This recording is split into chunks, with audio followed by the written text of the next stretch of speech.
اب ان آیات مبارکہ میں اللہ فرماتے ہیں کہ ہم آپ کو بتلائیں کہ جو سب سے اعمال کے طور پہ گھاٹے والے ہوں گے وہ کون ہیں،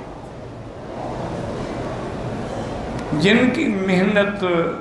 بالکل رائے گاں چلی جائے گی اور وہ سمجھتے ہیں کہ ہم اچھا کر رہے ہیں۔ یہ وہ لوگ ہیں جنہوں نے اللہ کی آیات سے کفر کیا، اللہ کے لقاء سے کفر کیا، نتیجہ یہ نکلا کہ عمل برباد ہو گئے اور قیامت میں ان کے اعمال کا کوئی وزن نہیں ہوگا،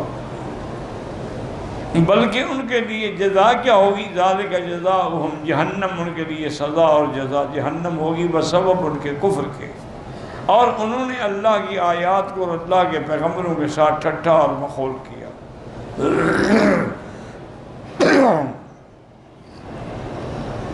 اس روایت میں آتا ہے کہ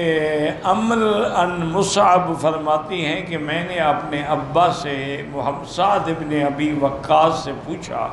کہ اس آیت سے کون مراد ہیں کہ جن کے اعمال برباد ہو گئے؟ کیا ان سے مراد حروریہ ہے؟ حروریہ ایک فتنہ تھا، ایک قبیلہ تھا جیسے معتزلہ، اسی حروریہ ہیں، خوارج ہیں، روافض ہیں۔ انہوں نے کہا نہیں، حروریہ نہیں، بلکہ اس سے مراد یہود و نصارہ ہیں،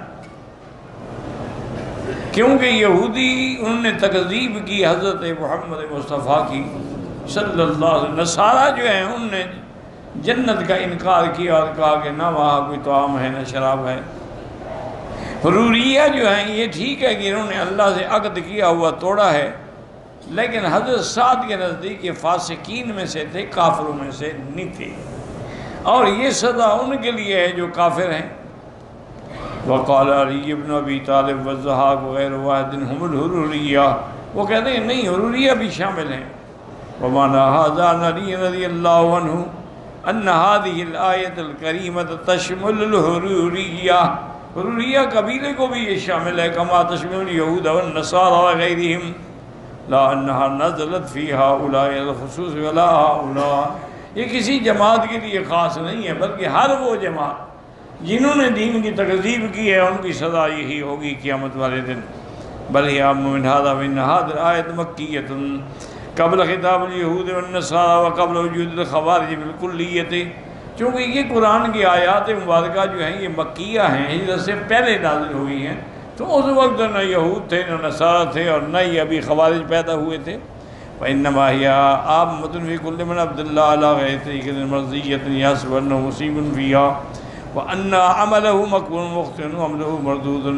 حضرت علی نے فرمایا کہ بل یہ حکم ہر اس آدمی کے لیے ہے جس نے اللہ کی عبادت جو ہے اس کے فرمان کے مطابق نہیں کی، بلکہ اپنی طرف سے ایک رستے بنائے اور یہ سمجھا کہ میں صحیح کام کر رہا ہوں، حالانکہ وہ خطا پر ہیں، حالانکہ وہ ان کا عمل جو ہے وہ مردود